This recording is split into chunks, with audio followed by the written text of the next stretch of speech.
Hello दोस्तों, कैसे हैं आप लोग। आशा करता हूँ आप लोग ठीक होंगे, मज़े में होंगे।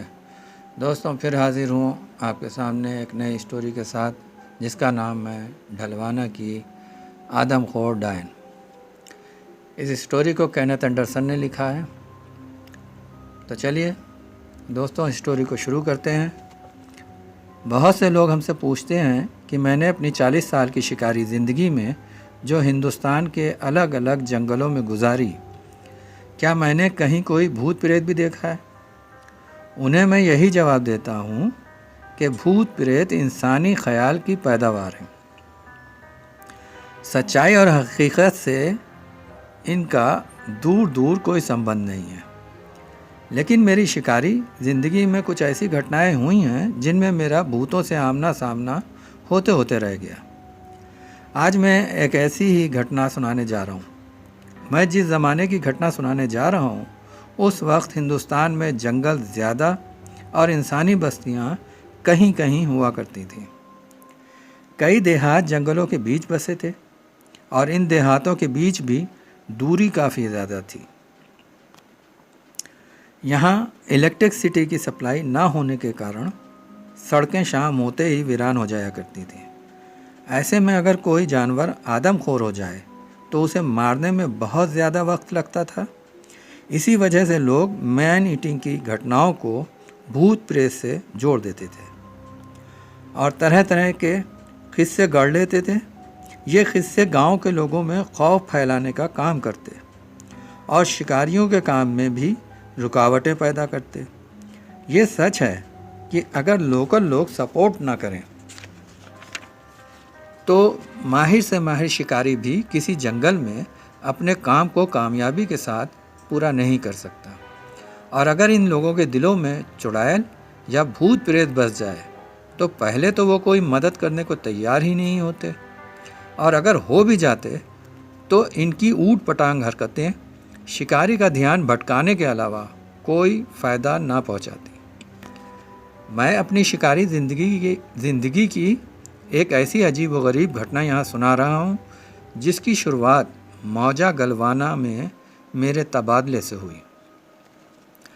मैंने थाने का इंतज़ाम संभाला तो मालूम हुआ कि ऐसी दरख्वास्तों से एक फ़ाइल भरी पड़ी है जिस पर हमसे पहले के ऑफिसर ने कोई ऑर्डर पास नहीं किया।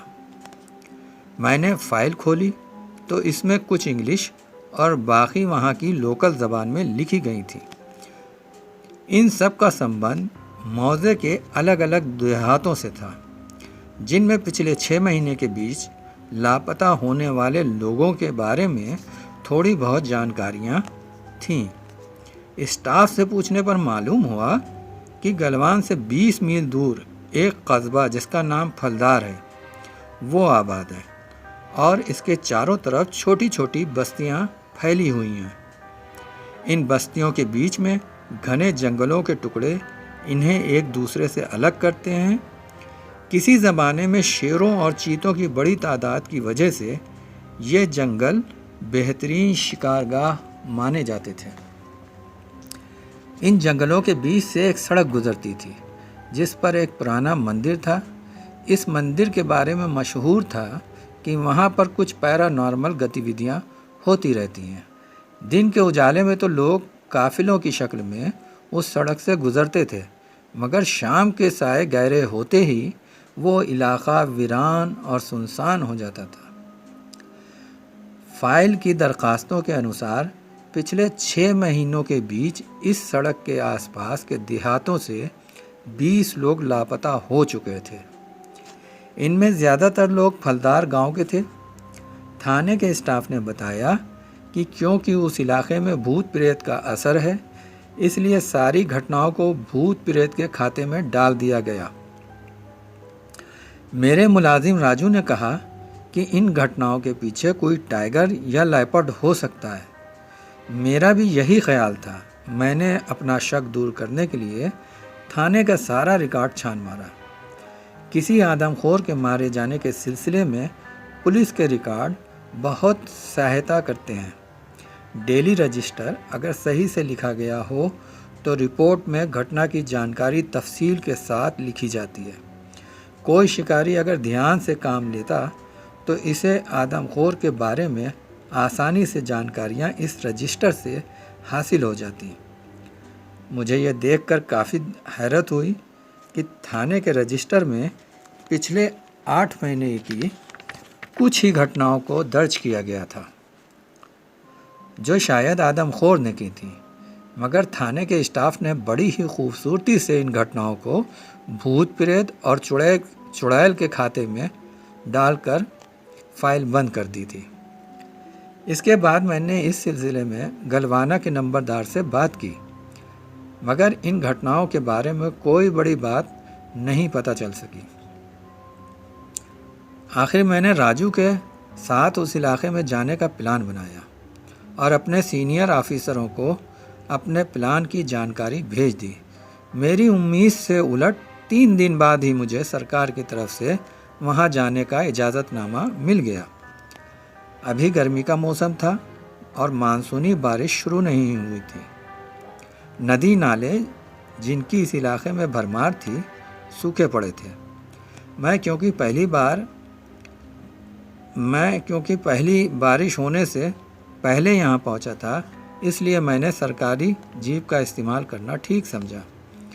राजू के अलावा 2 अर्दली भी मेरे साथ थे। दोपहर के वक्त हम लोग फलदार पहुँच गए। ये देखकर हमें हैरत हुई कि उजाले में भी गांव सुनसान पड़ा था। घरों के दरवाजे बंद थे और गलियों में इक्का दुक्का मवेशी और बच्चे मटर गश्ती कर रहे थे। हमारे आने की खबर मिलते ही गांव का नंबरदार हमारे स्वागत के लिए चला आया और घर ले जाकर इसने हमारी खूब मेहमान नवाजी की। जब मैंने इसे अपने आने की वजह बताई तो वो परेशान नज़र आने लगा।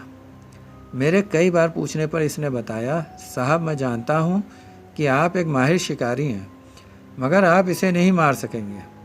वो दहशतज़दा आवाज़ में बोला। क्यों, क्या हुआ? मैंने पूछा। वो बोला, साहब आप यही समझ रहे हैं कि इन घटनाओं के पीछे किसी जानवर का हाथ है, मगर मैंने सड़क पर खुद अपनी आंखों से एक चुड़ैल को खड़े देखा है।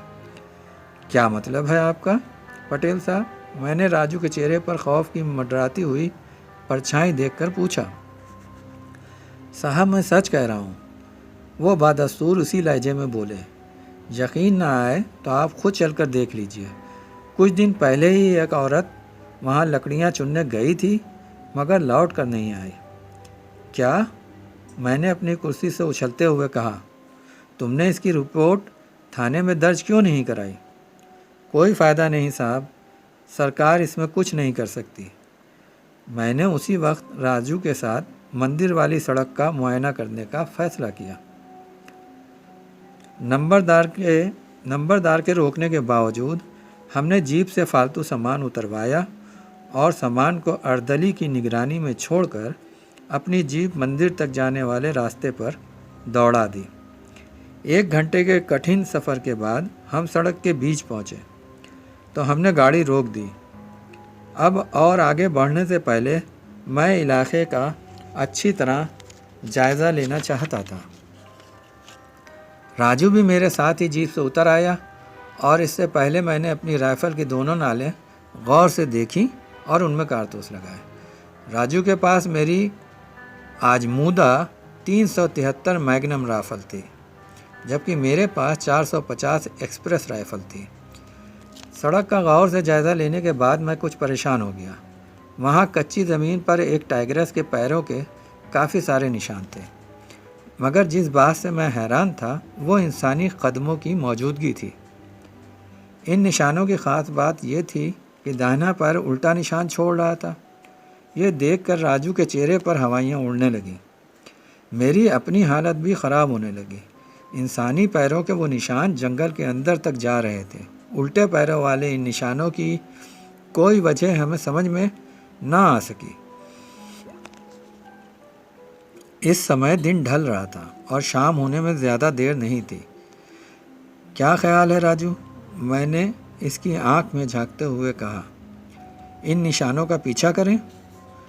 साहब रात होने वाली है, राजू ने कांपती हुई आवाज़ में कहा, और फिर मुझे यकीन है कि ये निशान चुड़ैल के ही हैं, क्योंकि आम तौर पर यही समझा जाता है कि चुड़ैल का दायां पैर उल्टा होता है। राजू ने जिस तरह के माहौल में आँख खोली थी, वहाँ भूत प्रेत चुड़ैलों की किस्से कहानियाँ रोज़ की बातें थीं। इसलिए उन निशानों को देखकर राजू का खौफज़दा होना लाजमी था।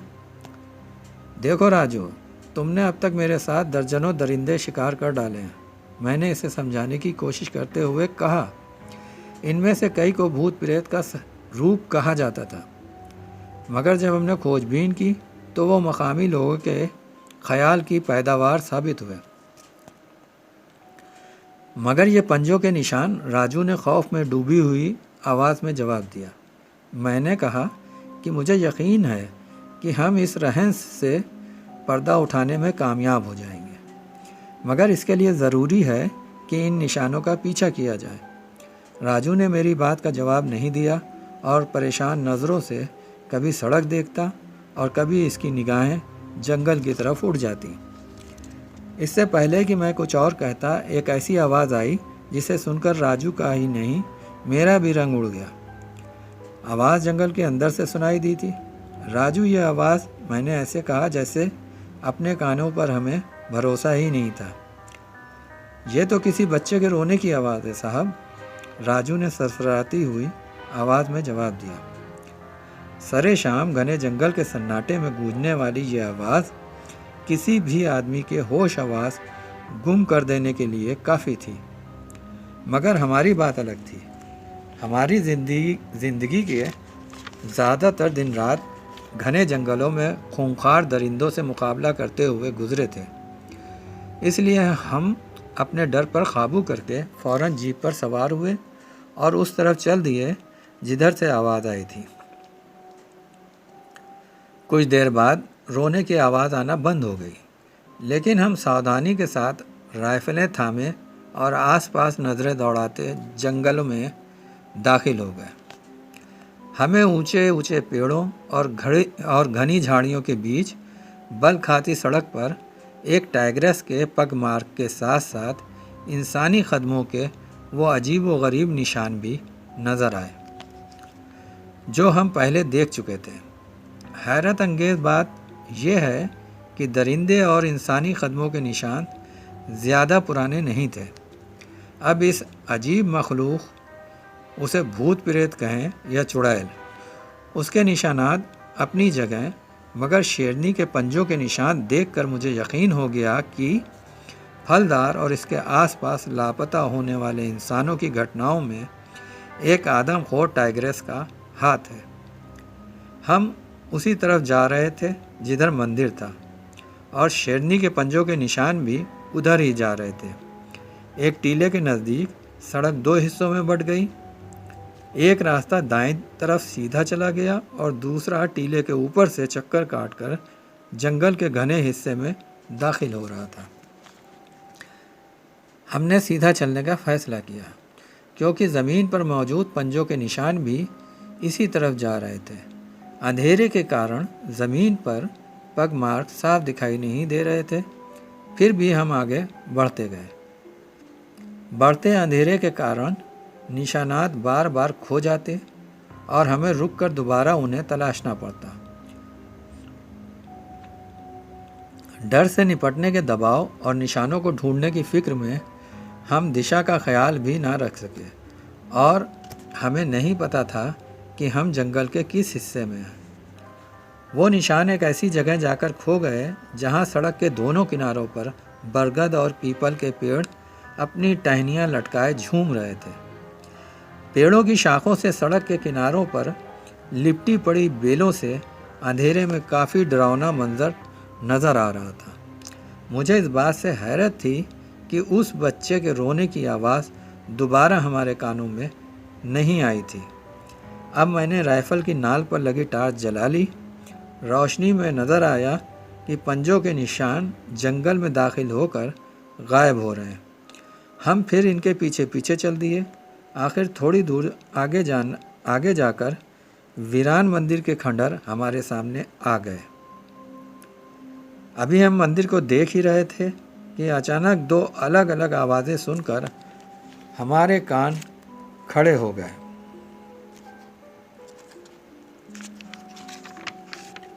और राइफलें हमने फ़ौरन अपने कंधों से लगा ली। पहली आवाज़ घोड़े की हिनहिनाहट की थी, जिसके फ़ौरन बाद बच्चे के रोने की आवाज़ दोबारा सुनाई दी। दोनों आवाज़ें मंदिर के अंदर से आई थीं। मैंने राजू को इशारा किया और हम दोनों एक दूसरे की पीठ से पीठ जोड़े और चारों तरफ का गौर से जायज़ा लेते हुए मंदिर की तरफ बढ़ने लगे।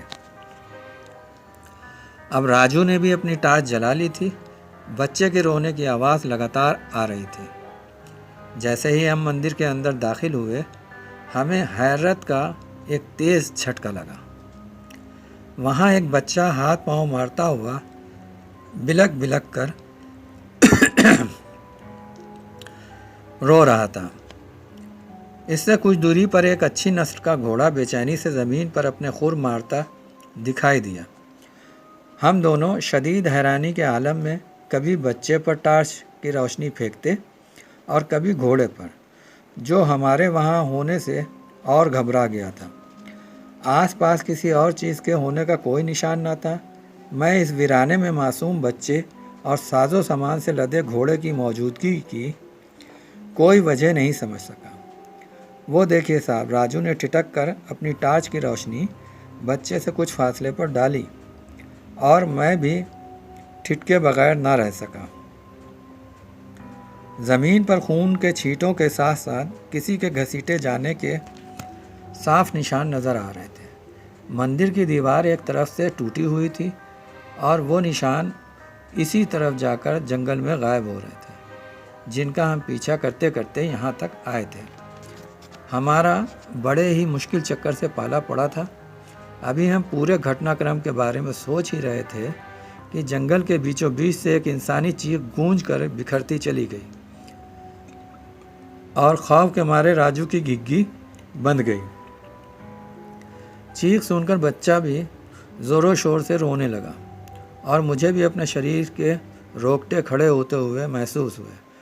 डरावनी चीखों की आवाज़ के साथ ही आसपास के पेड़ों पर लंगूर वगैरह कानों के पर्दे फाड़ डालने वाली आवाज़ें निकालते हुए इधर उधर उछल कूद करने लगे। राजू के चेहरे पर डर और दहशत के मिले जुले भाव थे। मेरी अपनी हालत भी इससे कुछ ज़्यादा अलग ना थी। मेरा ख्याल है बच्चे और घोड़े को फलदार ले चलते हैं, मैंने राजू के कान में कहा। इन दोनों और चीखों की आवाज़ों से कल दिन के उजाले में ही पर्दा हट सकता है। राजू ने मेरी बात पर हामी भरी। इसने आगे बढ़कर बच्चे को उठाया और वापस आ गया। मैं घोड़े की लगाम थामे सावधानी के साथ टार्च की रोशनी में इधर उधर नज़रें दौड़ाता इसके पीछे पीछे चल दिया। घोड़े ने जब देखा कि मैंने बच्चे या इसको कोई नुकसान नहीं पहुंचाया है, तो उसने कोई विरोध नहीं किया। 15 मिनट में हम अपनी जीप तक पहुंच गए और फिर हम जब गांव पहुंचे तो वहां नंबरदार अपने आदमियों के साथ बड़ी बेचैनी से हमारा इंतज़ार कर रहा था। वो सब गांव के बाहर लालटेन जलाए चारपाइयों पर बैठे हुए थे। उनमें से कुछ ने कुल्हाड़ियाँ और बल्लम थाम रखे थे। जब हमने सारी घटना नंबरदार को सुनाई तो वो खौफज़दा हो गया। मैंने इसे खौफज़दा चीखों और उल्टे कदमों के निशानात के बारे में जानबूझकर नहीं बताया था, क्योंकि इससे उसका भूत प्रेत पर विश्वास और बढ़ जाता। अब मैंने बच्चा और घोड़ा नंबरदार के हवाले करने के बाद मैंने और राजू ने खाना खाया और फिर सो गए। अगली सुबह हम ज़रूरी साजो सामान से लैस होकर जंगल में जाने के लिए तैयार थे। मैंने बच्चे और घोड़े के लिए नंबरदार को निर्देश दिए कि वो आसपास के गांवों में अपने आदमी भेजकर इनके परिवार वालों को ढूंढे। 1 घंटे बाद हम मंदिर पहुंच गए, जहां पिछली रात वो खौफनाक घटनाएं पेश आई थीं। दिन के उजाले में जब हमें मंदिर के अंदर गौर करने का मौका मिला तो हम पर एक राज खुल गया। मट्टी पर घसीटे जाने और खून की छींटों के साथ साथ शेरनी के पंजों के निशान भी वहाँ पर काफ़ी थे। इन निशानों के बीच उल्टे कदम वाले निशान भी दिखाई दिए। खून के छींटों का पीछा करते हुए हम मंदिर से निकलकर घनी झाड़ियों तक पहुँच गए। इस जगह पर हालांकि पेड़ ज़्यादा नहीं थे, और जो पेड़ थे वो काफ़ी बड़े बड़े और मजबूत पेड़ थे, और इनकी घनी टहनियाँ नीचे तक झुकी हुई थीं। हम एक एक झाड़ी के झुंड का गौर से जायज़ा लेते हुए धीरे धीरे आगे बढ़े। हमें ख़तरा था कि शेरनी किसी भी लम्हे हम पर हमला कर सकती है। फिर हमें 20-25 गज दूर झाड़ियों के एक झुंड पर काफ़ी ज़्यादा मक्खियाँ उड़ती नज़र आईं। ज़रा और आगे बढ़े तो इनकी भनभनाहट साफ साफ सुनाई देने लगी। लाश इंसान की हो या किसी जानवर की, ज़्यादा देर जंगल में पड़ी रहे तो इस पर मांसाहारी मक्खियाँ टूट पड़ती हैं। मगर हैरत की बात यह है कि अगर टाइगर किसी जानवर को किल करे तो इसकी मौजूदगी में कोई मुर्दाखोर जानवर तो दूर, मांसाहारी मक्खियाँ भी लाश के करीब नहीं फटकती हैं।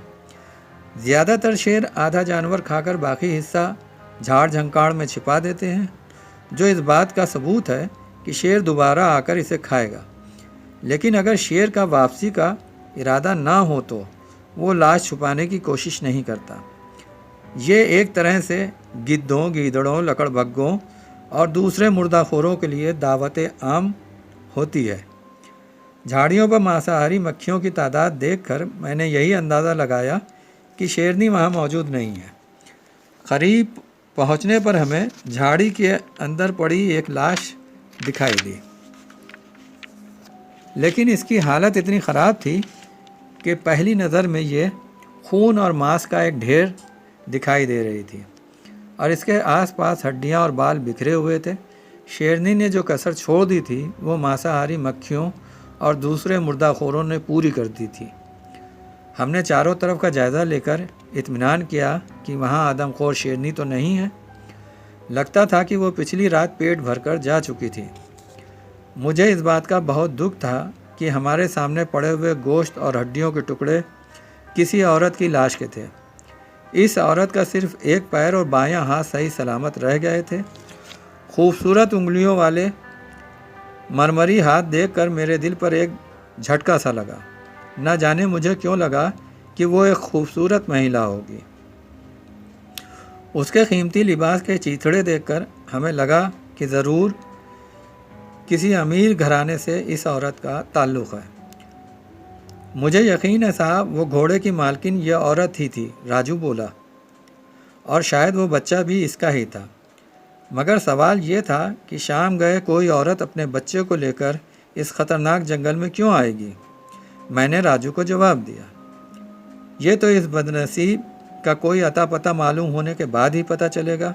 ये कहकर राजू ने एक लकड़ी से लाश को उलट पलट कर देखा, जैसे इसे किसी चीज़ की तलाश हो। आखिरकार लाश के नीचे से सोने का एक जड़ा हुआ तावीज़ निकल आया, जिसको मैंने रुमाल में लपेट कर थैली में रख लिया और राजू के साथ मंदिर लौट आया। मंदिर के आसपास का गौर से मुआयना कर लेने के बाद हम पर यह राज खुल गया कि टाइग्रेस ने अपने ज़्यादातर शिकार खंडर के करीब ही हड़प किए थे।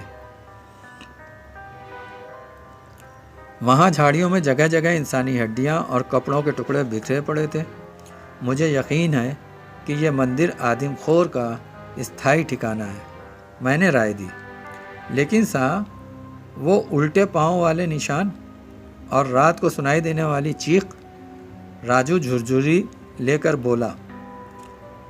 अगर मैंने वो चीख ना सुनी होती या उल्टे कदमों के निशानात ना देखे होते तो शायद मैं भी इस बात पर यकीन ना करता। मुझे खामोश देखकर राजू बोला, साहब, यहाँ ज़रूर कोई ऐसा चक्कर चल रहा है जो हम लोगों की समझ से परे है। फ़िलहाल हम लोग गांव वापस चलते हैं, मैंने जवाब दिया। खाने पीने का सामान और राइफ़ल की गोलियां लेकर हम शाम मंदिर के करीब किसी बड़े पेड़ पर मचान बनाएंगे। मुझे यकीन है कि इस तरह हम न सिर्फ आदमखोर बाघिन को मार देंगे बल्कि चुड़ैल के चेहरे से भी पर्दा उड़ जाएगा। मचान के लिए एक मजबूत पेड़ चुनने के बाद हम वापस गांव पहुंच गए। नंबरदार हमारा ही इंतज़ार कर रहा था। इसके साथ ही हमें एक आदमी खड़ा दिखाई दिया। मामूली से कपड़े पहने हुए वो आदमी मुझे देखते ही मेरे पैरों में गिर पड़ा। मैंने उसे उठाया तो वो मेरे हाथों को चूमने लगा। अरे ये क्या कर रहे हो? मैंने बड़ी मुश्किल से खुद को छुड़ाते हुए कहा। जनाब, ये उस बच्चे का बाप है जिसे कल रात आप जंगल से निकाल कर लाए थे, नंबरदार ने बताया। तुम्हारा बच्चा कैसे खो गया था? मैंने इसे अपने साथ चारपाई पर बिठाते हुए पूछा। साहब, कोई रात के वक्त सोते हुए मेरी पत्नी के बराबर से इसे उठाकर ले गया था, वो गिड़गिड़ा कर बोला। बदकिस्मती से इस आदमी से कोई काम की बात ना मालूम हो सकी, ना ही घोड़े या औरत के बारे में कुछ पता चल सका। बच्चे के साथ साथ नंबरदार ने घोड़े के मालिक का पता लगाने की भी कोशिश की थी, लेकिन उसका कोई पता नहीं चला। हमने इसे औरत की लाश के बारे में बताया तो वो हैरान रह गया। हमारे साथ जाकर लाश देखने पर नंबरदार ने बताया कि ये उस औरत की लाश नहीं है जो कुछ दिन पहले गायब हुई थी। शायद शेरनी उसे जंगल के उस घने हिस्से में ले गई थी जहाँ तक इंसानों की पहुँच मुश्किल थी। फिर शाम होने से पहले हमने अपना साजो सामान संभाला और मंदिर पहुँच गए। राजू ने बड़ी एहतियात से मंदिर के हाथे में मौजूद एक पेड़ पर मचान बांधा और फिर हम दोनों अंधेरा होने से पहले इस पर विराजमान हो गए। अंधेरा फैलते ही हर तरफ मौत का सा सन्नाटा हो गया। कभी कभी कहीं से गीदड़ों के चीखने की आवाज़ें सुनाई देती तो सन्नाटा टूटता। हमारे कान किसी भी आहट पर लगे हुए थे, मगर दूर तक किसी बागिन के वहाँ होने के आसार हमें नज़र नहीं आ रहे थे। तो दोस्तों, यहाँ पर इस स्टोरी का ये पहला भाग कंप्लीट हुआ। इसके अगले भाग के साथ हम फिर हाजिर होंगे। दोस्तों, आपसे एक रिक्वेस्ट ये है कि अगर आप लोगों को स्टोरी अच्छी लगती है तो प्लीज़ चैनल को सब्सक्राइब कर लें, वीडियो को लाइक करें, शेयर करें और बेल आइकन का बटन दबा दें। दोस्तों, चैनल को ज़रूर सब्सक्राइब करें क्योंकि इससे हमें हिम्मत मिलती है और हम आपके लिए और ज़्यादा कोशिश करेंगे और अच्छी अच्छी स्टोरियाँ लेकर आएंगे। तो आप लोग प्लीज़ चैनल को ज़रूर सब्सक्राइब कर लें और अपने दोस्तों को, अपने मिलने वालों को भी बताएं। चलिए, आपसे विदा लेते हैं, फिर किसी दूसरी स्टोरी के साथ आपके सामने हाजिर होंगे। तब तक के लिए जय भारत, जय हिंद।